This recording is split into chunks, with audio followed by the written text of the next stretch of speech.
नमस्कार। मैं फिर से आज आपके सामने प्रदर्शित हो चुका हूँ कुछ नई बातें, कुछ नई चीज़ सिखाने के लिए क्लास 12th केमिस्ट्री में पी ब्लॉक एलिमेंट्स। ठीक है, यह चीज़ें इम्पोर्टेंट है।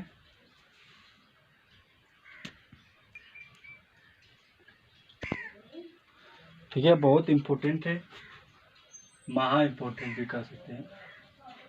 अगर यह चीज़ें समझ में आ गई तो समझो पी ब्लॉक के 90% तो आपको पहले बता दिया मैं 90% पोर्शन कौन आने वाला है।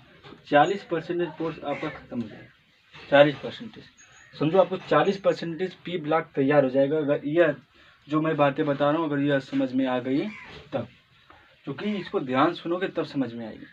जैसे आयनन विभव यानी आयनन एंथैल्पी क्या होता है, इस चीज़ को समझना है। तो सभी को पता है हर परमाणु के भीतर क्या होता है, नाभिक, उसके चारों ओर क्या होते हैं, कोष। इस कोष में इलेक्ट्रॉन क्या करते हैं, चक्कर लगाते हैं। क्या करते हैं, चक्कर लगाते हैं। इसी को क्या कहते हैं हम लोग, वायतम कोष। क्या कहते हैं, वायतम कोष। सभी को पता है कि इस वायतम कोष के इलेक्ट्रॉन पर नाभिक द्वारा इस पर एक प्रभाव डाला गया है। उस प्रभाव को हम क्या कहते हैं, जैव यानी नाभिकीय प्रभाव आवेश। मतलब यह नाभिक जो है इस इलेक्ट्रॉन को अपनी तरफ क्या किया है, खींचा हुआ है, आकर्षण किया है। क्या किया गया है, आकर्षण किया है। हम चाह रहे हैं कि यह जो आयतम कोष का इलेक्ट्रॉन है यह क्या करते हैं, हम इसको बाहर निकालना चाह रहे हैं। क्या करना चाह रहे हैं, बाहर निकालना। तो इसको बाहर निकालने के लिए नाभिक के प्रभाव के विरुद्ध हमको कुछ कार्य करना पड़ेगा, ऊर्जा देनी पड़ेगी, तब यह निकलेगा भैया। जैसे मान लो या मार्कर मैं इसको पकड़ा हुआ हूँ, अपनी तरफ खींचा हूँ।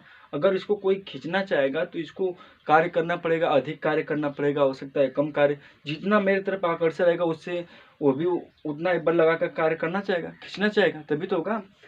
तो अगर इसको निकालने के लिए, मार्कर को निकालने के लिए उसको बल लगाना पड़ा है, कार्य करना पड़ा है, तो ठीक उसी प्रकार इस नाभिक के प्रभाव के विरुद्ध इस इलेक्ट्रॉन को, आयतन को, उसके इलेक्ट्रॉन को निकालने के लिए हमको कुछ ऊर्जा क्या करनी पड़ेगी, देनी पड़ेगी। कुछ ऊर्जा की आवश्यकता होगी। किसकी आवश्यकता होगी, कुछ ऊर्जा की आवश्यकता होगी। तो मतलब कहने का मतलब है किसी परमाणु के वायतम कोष से, वायतम कोष को निकालने के लिए किसकी आवश्यकता होगी, ऊर्जा की। ऊर्जा की आवश्यकता होती है, वही क्या कहलाएगा, हमारा आयनन विभव। जैसे पढ़ लो, यहाँ पर लिखा हूँ मैं परिभाषा। किसी विलगित गैसीय परमाणु के, किसी कोई विलगित गैसीय परमाणु के वायतम कोष, वायतम कोष, ये देखो वायतम कोष, वायतम कोष में से एक इलेक्ट्रॉन को निकालने के लिए, निकालने के, बाहर निकालने के लिए, क्या करने के लिए, निकालने के लिए आवश्यक ऊर्जा को क्या कहते हैं, आयनन विभव। क्या कहते हैं, आयनन विभव। अगर बातें समझ में आ रही हो तो ध्यान से इसको नोट भी कर लें, समझ लो। इसे किससे प्रदर्शित करते हैं, आईपी से प्रदर्शित करते हैं। तो कहने का मतलब है अगर वायतम कोष में इलेक्ट्रॉन को निकालने के लिए कुछ ऊर्जा की आवश्यकता होगी, वह क्या कहलाएगा, हमारा आयनन विभव। क्या कहलाएगा, आयनन विभव। तो अगर यह जो नाभिक है इस वायतम कोष पर आकर्षण अधिक लगाएगा, अगर इसका आकर्षण अधिक रहेगा तो ऊर्जा अधिक देनी पड़ेगी। मतलब कहने का मतलब है आकर्षण अधिक रहेगा तो ऊर्जा क्या करना पड़ेगा, अधिक। जब आकर्षण अधिक रहेगा तो हमारा जैव भी क्या होगा, यानी प्रभाव भी क्या होगा, अधिक होगा कि नहीं, अधिक होगा कि नहीं। कहने का मतलब है अगर हमारा आकर्षण अधिक होगा तो जैव हमारा क्या होगा, अधिक होगा कि नहीं, अधिक होगा कि नहीं। जब हमारा जैव अधिक हो रहा है तो ऊर्जा भी हमको क्या करना पड़ा है, अधिक देनी पड़ी है। मतलब आईपी को भी क्या करना पड़ रहा है, अधिक। आयनन विभव का मान भी क्या करना पड़ रहा है, अधिक। अगर जैव बढ़ रहा है तो आयनन विभव भी क्या कर रहा है, बढ़ रहा है। अर्थात जैव के समानुपाती क्या होगा, आयनन विभव। अब चूंकि आपको पहले से ही पता है जैव और आकार के बीच में 36 का आंकड़ा चल रहा है फिलहाल। इनसे और इनसे पट नहीं रहे, जबरदस्त दुश्मनी है जैव और आकार में। ठीक है, यही बातें आपको 90% इस टॉपिक में मिलेगी पी ब्लॉक के एलिमेंट में। तो मैं क्या कर रहा हूँ उसको समझो। अगर नाभिक का प्रभाव वायतम कोश पर अधिक रहेगा, अधिक आकर्षण करेगा, तो जैव भी हमारा क्या होगा, अधिक होगा। जब हमारा आकर्षण अधिक होगा तो उस इलेक्ट्रॉन को निकालने के लिए ऊर्जा भी अधिक लगानी होगी। अगर मैं इस मार्कर को पकड़ा हूँ, इसको जितना तेजी से पकड़ रहूँगा उसको निकालने के लिए उतना अधिक ऊर्जा लगानी पड़ेगी, कार्य करना पड़ेगा। तो वही बात है, अगर उतने अधिक कार्य करना पड़ेगा तो हमारा जैव किसके समानुपाती हो जाएगा, आयनन विभव यानी आईपी के क्या हो जाएगा, समानुपाती। अगर आईपी बढ़ेगा तो हमारा जैव भी क्या करेगा, बढ़ेगा। अर्थात जैव के समानुपाती कौन सा हो जाएगा हमारा भैया, जैव के समानुपाती क्या होगा, आईपी। अगर आईपी बढ़ रहा है तो जैव भी हमारा क्या करेगा, बढ़ेगा। जब जैव बढ़ेगा तो हमारा परमाणु आकार क्या होगा, घटेगा। ठीक, इस बात को नोट कर लेना। कहने का मतलब क्या है, एक बार फिर से सुन लो। अगर यह नाभिक के वायतम कोश पर प्रभाव है, इसी प्रभाव के कारण को क्या कहेंगे हम, जैव कहते हैं। अगर जिसका इतना जितना अधिक इसका प्रभाव रहेगा, जितना अधिक इस वायतम कोश के इलेक्ट्रॉन को खींचेगा, उतने अधिक ऊर्जा से इस इलेक्ट्रॉन को हमको क्या करना पड़ेगा, निकालना पड़ेगा। इसको निकालने के लिए जितना ऊर्जा अधिक देनी पड़ेगी, अगर हमको आकर्षण अधिक है तो हमारा इस इलेक्ट्रॉन को निकालने की ऊर्जा भी तो अधिक देनी पड़ेगी।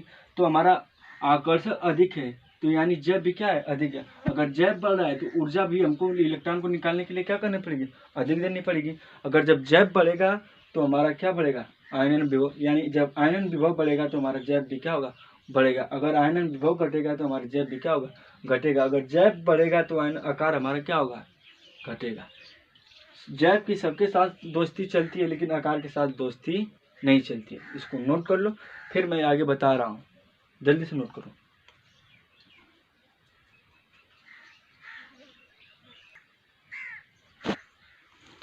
चलिए ठीक है, अब हम लोग देखते हैं आवर्त सारणी के वर्ग तथा आवर्त में आयनन विभव में परिवर्तन। उनका आयनन विभव का वर्ग और आवर्त में क्या परिवर्तन होता है उसको देखेंगे। हेडिंग है, नोट कर लीजिएगा, समझ लीजिएगा, मैं बता रहा हूँ।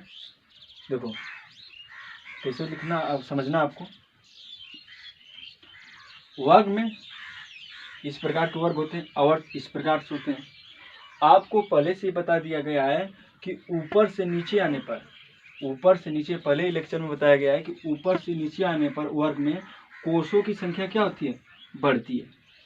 कोषों की संख्या क्या करती है, कोषों की संख्या क्या होती है, बढ़ती है। अगर जब कोषों की संख्या बढ़ती है तो उनका परमाणु आकार भी क्या होगा, आकार भी क्या होगा, बढ़ेगा। जब परमाणु आकार बढ़ेगा तो जैव हमारा क्या होगा, जैव हमारा क्या होगा, कम होगा। बात समझो, जैव हमारा क्या होगा, कम होगा। अगर जब कोषों की संख्या बढ़ेगी तो हमारा आकार भी क्या होगा, बढ़ेगा। अगर मतलब इसका कोष बढ़ता जाएगा तो आकार भी बढ़ता चला जाएगा कि नहीं, आकार बढ़ता चला जाएगा कि नहीं। जब आकार बढ़ेगा तो जैव हमारा क्या होगा, कम होगा, क्योंकि इनके बीच 36 का आकार चलता है, एक बढ़ता है तो घटता है, उल्टा काम करता है। अगर आकार बढ़ेगा जैव घटेगा, अगर जैव बढ़ेगा तो आकार घटेगा। तो आकार जब बढ़ेगा तो जैव क्या होगा, कम होगा। तो हम अभी पढ़ कर आए हैं, तो जो हमारा जब जैव आयनन विभव जैव की क्या होता है, समानुपाती यानी अनुकुमानुपाती होता है। अगर जैव बढ़ेगा तो हमारा आयनन विभव भी क्या होगा, बढ़ेगा। तो यहाँ पर जब जैव कम हो रहा है तो आयनन विभव भी क्या होगा, कम होगा। जब आयनन विभव भी कम होगा तो हम कह सकते हैं वर्ग में ऊपर से नीचे आने पर, क्या, वर्ग में ऊपर से कहाँ आने पर, नीचे, ऊपर से नीचे आने पर आईपी यानी आयनन विभव का मान क्या होता है, घटता है। क्या होता है, घटता है। अगर यही नीचे से ऊपर जाएंगे तो, नीचे से कहाँ जाएंगे, ऊपर, तो आईपी क्या होगा हमारा, बढ़ता है। दोनों कंडीशन बता दिया। अगर नीचे से ऊपर जाएंगे तो आयनन विभव का मान क्या होगा, बढ़ेगा। किसमें, वर्ग में। अगर वर्ग में ऊपर से नीचे आएंगे तो आयनन विभव का मान क्या होगा, घटेगा। अगर नीचे से ऊपर जाएंगे तो आयनन विभव का मान क्या होगा, बढ़ेगा। यह थी वर्ग की बात। अब आवर्त में देखते हैं। आवर्त में सभी को पता है कि बाएं से कहाँ, बाएं से दाएं जाने पर, बाएं से कहाँ जाने पर, दाएं जाने पर जैप हमारा क्या होता है, बढ़ता है। जैप हमारा क्या होता है, बढ़ता है। जब जैप बढ़ेगा तो हमारा आईपी भी क्या होगी, बढ़ेगी। क्या होगी, बढ़ेगी। क्यों, क्योंकि जैप समानुपाती होता है किसके, आईपी के। ठीक, बढ़ेगा। तो हम कह सकते हैं अगर आवर्त में, किसमें, आवर्त में कहाँ से, बाएं से दाएं जाने पर, बाएं से दाएं जाने पर आईपी का मान क्या होता है, बढ़ता है। आईपी का मान बढ़ता है। अगर यही दाएं से हम कहाँ जाएं, बाएं, तो आईपी का मान क्या होगा, घटता है। आईपी का मान क्या होता है, घटता है। इस बात को नोट कर लें, इंपॉर्टेंट चीज है। अगर यह याद है तो समझो 40% आपकी पी ब्लॉक की टॉपिक खत्म हो जाएगी। इतने बेस तैयार कर लो, जो मैं इस लेक्चर में बताऊंगा उसको तैयार कर लो, फिर एक बार 40% की झंझट खत्म। आपको पी ब्लॉक एकदम चूरन की समझ में आएगा। एक बार और सुन लो, वर्ग में ऊपर से नीचे आने पर आयनन विभव का मान क्या होता है, घटता है। अगर नीचे से ऊपर जाने पर आयनन विभव का मान क्या होता है, बढ़ता है। कैसे हुआ है देख ही रहे हो। आवर्त में बाएं से दाएं जाने पर जैप क्या होता है, बढ़ता है। जब जैप बढ़ेगा तो आयनन विभव का मान क्या होगा, बढ़ेगा। अर्थात आवर्त में बाएं से दाएं जाने पर आयनन विभव का मान क्या होता है, बढ़ता है। अगर हम दाएं से बाएं जाएंगे तो आयनन विभव का मान क्या होगा, घटता है। ठीक है, नोट कर लीजिए, अच्छे से लिख भी लीजिएगा। अब फिर आगे चलते हैं नेक्स्ट टॉपिक पर।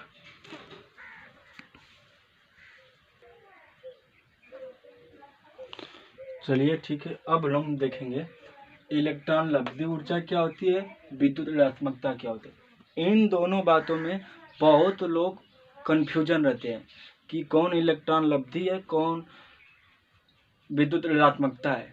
क्योंकि इस कंफ्यूजन को दूर करने के लिए मैं दोनों को साथ में लिया हूँ, एकदम मक्खन की तरह समझोगे, चूरन की तरह। लेकिन ध्यान से सुनो, तब सभी को पता है कि हर परमाणु यानी तत्व के भीतर क्या होते हैं, नाभिक। उस नाभिक के चारों ओर क्या होते हैं, कोष। यह क्या है, कोष है। यह कौन सा कोष हो जाएगा हमारा, वायतम कोष। कौन सा कोष हो जाएगा, वायतम कोष। इलेक्ट्रॉन इसमें है। यह नाभिक जो है इस वायतम कोष पर प्रभाव डालती है। उस प्रभाव को हम क्या कहते हैं, जैव। क्या कहते हैं, जैव। क्या कहते हैं, जैव। इतना बातें तो तुम सबको आ चुकी होगी। चूंकि इलेक्ट्रॉन लब्धि ऊर्जा जो है सिर्फ मुक्त इलेक्ट्रॉनों के लिए परिभाषित है। बात तो समझना मैं क्या कर रहा हूँ। इलेक्ट्रॉन लब्धि ऊर्जा जो है किसके लिए परिभाषित है, सिर्फ मुक्त इलेक्ट्रॉनों के लिए, मुक्त तत्वों के इलेक्ट्रॉनों के लिए क्या है, परिभाषित है। जैसे मान लो कोई इलेक्ट्रॉन है, मुक्त इलेक्ट्रॉन है, और यह इलेक्ट्रॉन इस परमाणु से क्या करना चाहता है, जुड़ना चाहता है। क्या करना चाहता है, जुड़ना चाहता है, जुड़ना चाहता है। तो सभी को पता है यह नाभिक वायतम कोष के इलेक्ट्रॉनों को अपनी ओर क्या करती है, आकर्षण करती है। मतलब इसको अपनी तरफ क्या करती है, खींचती है, आकर्षण करती है। और यह मुक्त इलेक्ट्रॉन इससे जुड़ना चाहेगा तो यह नाभिक इसको तरफ अपनी, इस इलेक्ट्रॉन को अपनी ओर क्या करेगा, खींचेगा। अपनी ओर क्या करेगा, खींचेगा। जब यह इलेक्ट्रॉन अपनी ओर, इस इलेक्ट्रॉन को नाभिक अपनी ओर खींचेगा तो यहाँ से क्या होगा, ऊर्जा मुक्त होगी। क्या होगी, ऊर्जा मुक्त होगी।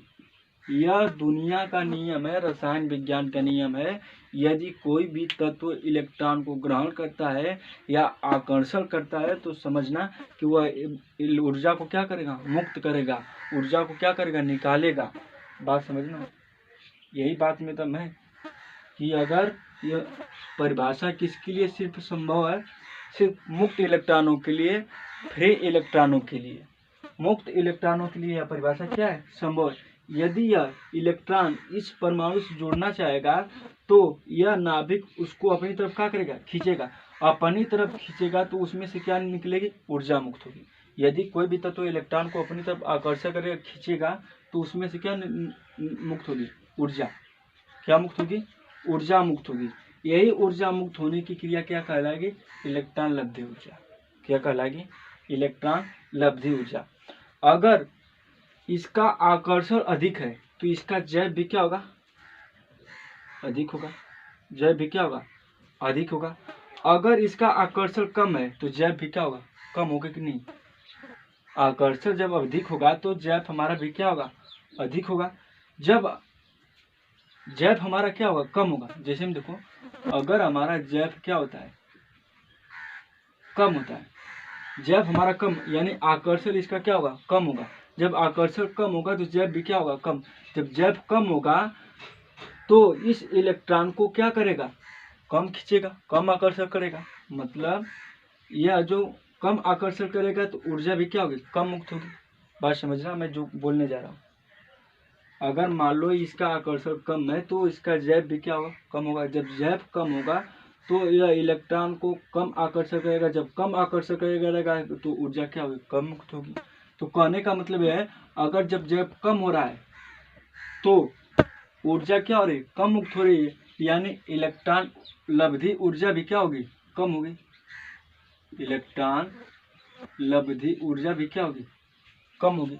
अगर हमारा जैव क्या होगा, बढ़ेगा तो इलेक्ट्रॉन लब्धि ऊर्जा भी क्या होगी, बढ़ जाएगी। मतलब ऊर्जा अधिक मुक्त होगी तो इलेक्ट्रॉन लब्धि ऊर्जा भी क्या होगी, बढ़ेगी। अर्थात हम कह सकते हैं जैव इलेक्ट्रॉन यानी इलेक्ट्रॉन लब्धि ऊर्जा जैव के क्या होगा, समानुपाती होगा, अर्थात अनुकूलानुपाती होगा। अगर जैव बढ़ेगा तो इलेक्ट्रॉन लब्धि ऊर्जा भी क्या होगी, बढ़ेगा। अगर जैव कम होगा तो इलेक्ट्रॉन लब्धि ऊर्जा भी क्या होगी, कम होगी। जैव क्यों कम होगा, क्योंकि इनके आकर्षण क्या होगा, कम होगा। जैव क्यों अधिक होगा, क्योंकि इनके बीच का आकर्षण क्या होगा, अधिक होगा। ठीक है, बात समझ में आ रही है कि नहीं। बात एक बार और परिभाषा सुन लो। यदि कोई भी इलेक्ट्रॉन, सबसे पहले इलेक्ट्रॉन लब्धि ऊर्जा किसके लिए परिभाषित है, मुक्त इलेक्ट्रॉनों के लिए परिभाषित है। यदि कोई तत्व क्या है, मुक्त इलेक्ट्रॉन है। किसके लिए परिभाषित है, मुक्त इलेक्ट्रॉन। यदि कोई परमाणु इलेक्ट्रॉन को अपने में क्या करना चाहता है, जोड़ना चाहता है, तो ऊर्जा क्या करेगा, ऊर्जा मुक्त करेगा। क्या करेगा, ऊर्जा मुक्त करेगा। अर्थात उसके ऊर्जा में क्या होगा, परिवर्तन होगा, कभी घटेगा कभी बढ़ेगा। तो यही क्या कहलाएगा, इलेक्ट्रॉन लब्धि ऊर्जा। देखो, यह मुक्त तत्वों के लिए क्या है, परिभाषित है। किसी विलगित गैसीय परमाणु के वाह्यतम कोश में एक इलेक्ट्रॉन जोड़ने पर ऊर्जा में परिवर्तन इलेक्ट्रॉन लब्धि ऊर्जा कहलाती है। क्या कहलाती है, इलेक्ट्रॉन लब्धि ऊर्जा। अब तुम समझ रहे हो, नहीं समझ पा रहे होगे। विलगित गैसीय परमाणु उसमें नहीं बताए थे, यहाँ पर बता दे रहा हूँ। जैसे मान लो कोई ठोस है, ठोस अणु है, ठोस है। अब हम इसको ऊर्जा दे रहे हैं, मान लो 100 ऊर्जा दे रहे हैं। तो इसमें से इलेक्ट्रॉन क्या करना चाह रहे हैं, निकालना चाह रहे हैं। जब इलेक्ट्रॉन को निकालना चाहेंगे तो हम क्या कहेंगे, यह 100 हमारी क्या है, आयनन विभव होगी, आयनन ऊर्जा होगी। लेकिन ऐसा नहीं, पहले यह ठोस किस में बदलेगा, द्रव में। द्रव में बदलने के कुछ ऊर्जा खत्म होगी, मान लो 20 खत्म हुआ, बचा हमारे पास 80। फिर द्रव से किस में बदलेगा, गैस में। गैस में बदलने के लिए ऊर्जा खत्म होगी, मान लो हमारे पास बचा 30 ऊर्जा खत्म हुई, बचा 50। यही 50 ऊर्जा हमारी गैस को खत्म होने में क्या कहलाएगा, आयनन विभव। तो मतलब गैस के अणु दूर दूर होने के कारण यहाँ से इलेक्ट्रॉन निकलेंगे, न कि ठोस में से। ठीक है, बात को समझ रहे हो। तो इलेक्ट्रॉन लब्धि ऊर्जा किसे कहेंगे, बार समझ लो। यह किसके लिए परिभाषित है, केवल मुक्त इलेक्ट्रॉनों के लिए परिभाषित है। यदि कोई परमाणु में इलेक्ट्रॉन ढूंढना चाहता है तो ऊर्जा को क्या करेगा, मुक्त करेगा। यही क्रिया क्या कहलाएगी, इलेक्ट्रॉन लब्धि ऊर्जा कहलाएगी। ठीक है, अब देखते हैं विद्युत ऋणात्मकता क्या होता है। क्या विद्युत ऋणात्मकता क्या होता है, इन्हीं बातों को समझना है। यह बात भी इम्पोर्टेंट है। विद्युत ऋणात्मकता में कंडीशन है कि विद्युत ऋणात्मकता सिर्फ सहसंयोजी बंधों के लिए परिभाषित है। सहसंयोजी बंधों का मतलब एकल बंध। इसके लिए एकल बंध के लिए परिभाषित है। जैसे में एच और एफ के बीच बंध है, यह एक एक इलेक्ट्रॉन के क्या किए रहते हैं, साझा किए रहते हैं। इनके पास कितने इलेक्ट्रॉन है, 6 इलेक्ट्रॉन है। 6 इलेक्ट्रॉन है। इसमें प्रोटॉनों की संख्या कितनी है, 1। इसमें प्रोटॉनों की संख्या कितनी है, 9। पढ़ चुके हैं हम। जिसमें प्रोटॉनों की संख्या अधिक होती है उसका जैव क्या होगा, अधिक होगा। तो इसका जैव क्या होगा, अधिक होगा। जैव अधिक मतलब आकर्षण क्या होगा, अधिक होगा। तो यह फ्लोरीन जो है यह आकर्षण जब अधिक होगा तो यह इलेक्ट्रॉन को क्या करेगा, खींचेगा। मतलब यह हाइड्रोजन के साथ क्या होगी, अब चीटिंग होगी। कहने का मतलब है यह हाइड्रोजन के इलेक्ट्रॉन को अपने ओर क्या करेगा, खींच लेगा। मतलब यह बीच में होना चाहिए, न तो इसका न तो इसका, यह बीच में होना चाहिए। तो यह फ्लोरीन जो है हाइड्रोजन के साथ चीटिंग करके अपना इलेक्ट्रॉन क्या करेगा, खींच लेगा। क्यों खींच रहा है, क्योंकि इनका जैप अधिक है। जैप कैसे अधिक है, क्योंकि इनके पास 9 प्रोटॉन है। 9 प्रोटॉन होने के कारण इनमें आकर्षण क्या होगा, अधिक होगा। जब यह इलेक्ट्रॉन को अपनी तरफ खींचेंगे तो इन पर आएगा पार्शियल माइनस, अगर इन पर आएगा क्या, पार्शियल माइनस, पार्शियल प्लस, इसको बोलते हैं पार्शियल। पार्शियल मतलब डेल्टा, क्या, डेल्टा, डेल्टा, ठीक। या अपनी तरफ इलेक्ट्रॉन को क्या करेंगे, खींचेंगे। तो हम क्या कर सकते हैं, यदि कोई तत्व क्या कर रहा है, इलेक्ट्रॉन को खींचने की प्रवृत्ति रखता है या जिसमें इलेक्ट्रॉन को खींचने की क्षमता होगी, वह क्या कहलाएगा, विद्युत ऋणात्मकता। सबसे पहली परिभाषा सुनो, विद्युत ऋणात्मकता किसके लिए परिभाषित है, सहसंयोजी बंध के लिए। सहसंयोजी बंध के लिए, सहसंयोजी बंध देखो, यह इलेक्ट्रॉन को अपनी तरफ क्या करेगा, आकर्षण करेगा, खींचेगा। जब अपनी तरफ इलेक्ट्रॉन को जो भी तत्व खींचते हैं तो वह क्या कहलाता है, हमारा विद्युत ऋणात्मकता। इसको किससे प्रदर्शित करेंगे, ईएन से। किससे प्रदर्शित करेंगे, ईएन से। दोनों भाषाओं में देखो क्या अंतर है, यह इलेक्ट्रॉन को जोड़ रहा है, यह भी अपनी तरफ उसी पर भांति कार्य कर रहा है, लेकिन अपनी तरफ इसको पूरी तरह से आकर्षित नहीं कर रहा। इसी में यही अंतर है, लोग कंफ्यूजन खा जाती है, इसका परिभाषा इसका परिभाषा इसमें बताते उल्टा। लेकिन इसमें देखो सिर्फ हल्का से अपनी तरफ क्या करें, खींच रहे हैं। क्यों, क्योंकि इसमें प्रोटॉनों की संख्या अधिक हो रही है, तो आकर्षण अधिक होगा। आकर्षण अधिक होगा तो जैव भी क्या होगा, अधिक होगा। ठीक है, परिभाषा है यही है, नोट कर लो और आराम से लिख लो। फिर इसके बाद इलेक्ट्रॉन लब्धि ऊर्जा विद्युत ऋणात्मकता की आवर्त सारणी में वर्ग और आवर्त में परिवर्तन देखते हैं, कैसे हो रहा है परिवर्तन। नोट कर लो जल्दी से। एक चीज और इसमें, अगर देखो जैप इसका क्या होगा, अधिक होगा कि नहीं, अधिक। जैप अधिक होगा कि नहीं, क्यों, क्योंकि 9 प्रोटॉन है, आकर्षण अधिक होगा, जैप भी अधिक होगा। जब जैप अधिक होगा, जब क्या होगा हमारा, जैप अधिक होगा तो इलेक्ट्रॉन को अधिक खींचेगा। इलेक्ट्रॉन को जब अधिक खींचेगा तो क्या कहलाएगा, हमारा विद्युत ऋणात्मकता। अर्थात हमारा जब जैप बढ़ेगा, जैप क्या होगा, बढ़ेगा, तो हमारे क्या होगा, ईएन भी क्या करेगा, बढ़ेगा। अर्थात हम कह सकते हैं जैप किसके समानुपाती होगा, अर्थात ईएन किसके समानुपाती होगा, जैप के। यानी विद्युत ऋणात्मकता किसके समानुपाती होगा, जैप के। यदि जैप बढ़ेगा तो विद्युत ऋणात्मकता भी क्या होगी, बढ़ेगी। ठीक है, यही बातें समझाना था। इसमें भी क्या है, जब जैप घटेगा तो इलेक्ट्रॉन लब्धि ऊर्जा भी घटेगी, जब जैप बढ़ेगा तो इलेक्ट्रॉन लब्धि ऊर्जा भी बढ़ेगी। इसमें भी जब जैप बढ़ेगा तो इलेक्ट्रॉन विद्युत ऋणात्मकता भी बढ़ेगा, जब जैप घटेगा तो विद्युत ऋणात्मकता भी क्या करेगा, घटेगा। इस जो बातें बता रहा हूँ, इस बात यही बात नोट करने वाली है, इंपॉर्टेंट चीज। अगर यह बातें समझ में आ गई तो सब समझ में आएगा। 40% पोर्शन यहीं से खत्म होने वाला है पी ब्लॉक की। नोट कर लो जल्दी से।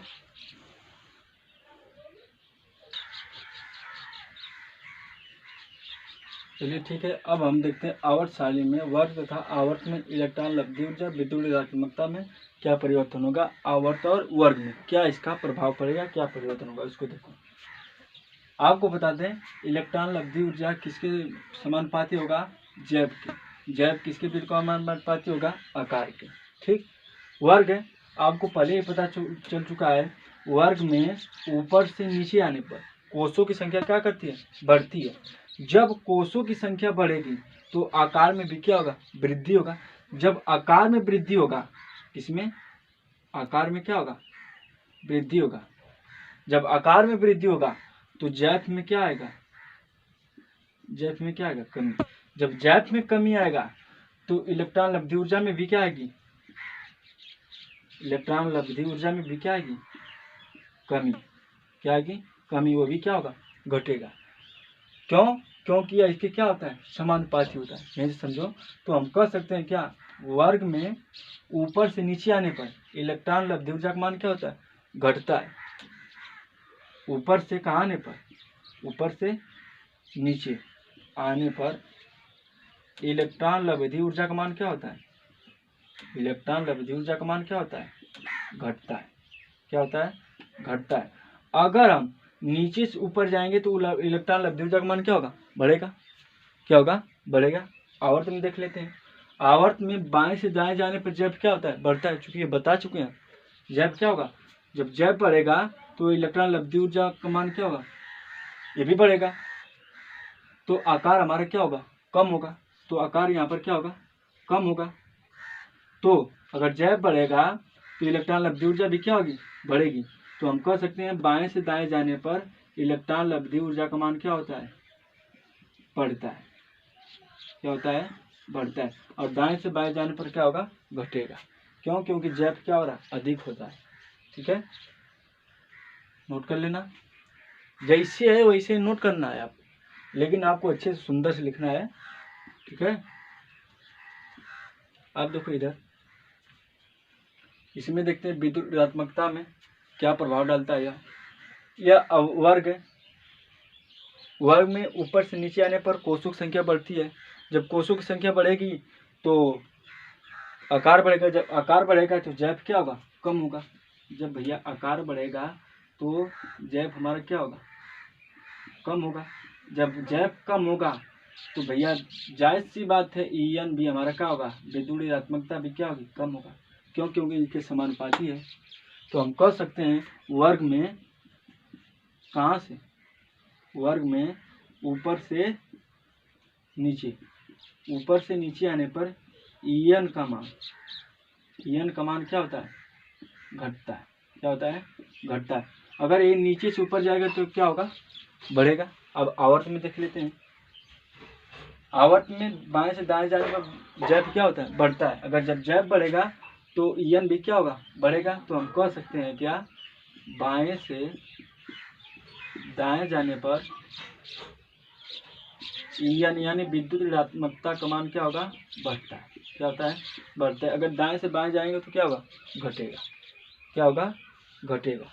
अगर दर्शाना चाहे तो इस प्रकार दर्शा सकते हो, क्या, यह क्या हो जाएगा हमारा वर्ग और यह क्या हो जाएगा हमारा आवर्त। ठीक, यह हो जाएगा हमारा ईएन। अगर यह ईएन इधर जाता है तो क्या होगा, बढ़ेगा। अगर ईएन इधर जाएगा तो क्या होगा, घटता है। ठीक, नोट कर लेना। इसमें एक बात यही है, यह क्या बताएगा, वर्ग, यह क्या बताएगा, आवर्त।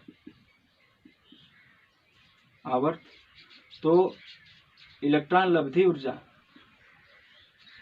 लब्धि ऊर्जा अगर इधर जाएगा तो क्या होगा, बढ़ता है। अगर नीचे आएगा तो क्या होगा, घटता है।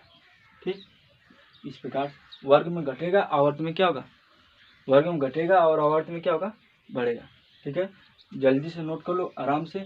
थोड़ा सा एक और बात है, नोट वाली बात है, इम्पोर्टेंट है, और बहुत बहुत मैं कहा हूँ कि इस चीज़ को समझ लोगे 40% पी ब्लॉक का क्या हो जाएगा, खत्म हो जाएगा पोर्शन।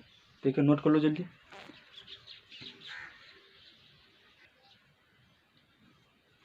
ठीक है, देखो इम्पोर्टेंट बातें हैं, नोट करके लिख लेना कि आवर्त सारणी के खतरनाक विद्युत ऋणात्मक तत्व, जो सबसे खतरनाक विद्युत ऋणात्मक तत्व होते हैं, कौन कौन, देख लो। फोन, कल, बार बार आई, याद करने के लिए, fluorine, oxygen, nitrogen, chlorine, bromine, iodine. यानी फोन, देख सकते हो क्या, फोन, कल, बार बार आई। इसमें फोन में छुपा है एफ ओ एन, कल में छुपा है सीएल, बार बार में आ जाएगा बीआर, आई में आ जाएगा आई। ठीक, याद कर सकते हो। सबसे ज्यादा खतरनाक कौन होगा, फ्लोरीन, फिर कौन होगा, ऑक्सीजन, फिर कौन होगा, फिर कौन होगा। तो पूछता है कि विद्युत ऋणात्मकता आवर्त सारणी में सबसे खतरनाक विद्युत ऋणात्मकता तत्व कौन है, फ्लोरीन। उससे कौन है, सबसे कम कौन है, आयोडीन। ऑप्शन में से चारों में से एक दे देगा, आपको आराम से करना होगा। ठीक है, इसके लिए मैं एक और वीडियो बनाएंगे, 2-4 मिनट का होगा, क्वेश्चन टाइप होगा, आपको उसको करना होगा। अगर यह टॉपिक आप समझ लिए तो आपकी 40% जो है पी ब्लॉक खत्म हो जाएगा। ठीक है, धन्यवाद, नमस्कार। फिर आपसे मिलते हैं, मुलाकात करते हैं नेक्स्ट वीडियो में। जल्दी से नोट कर लीजिए इसको, हो गया।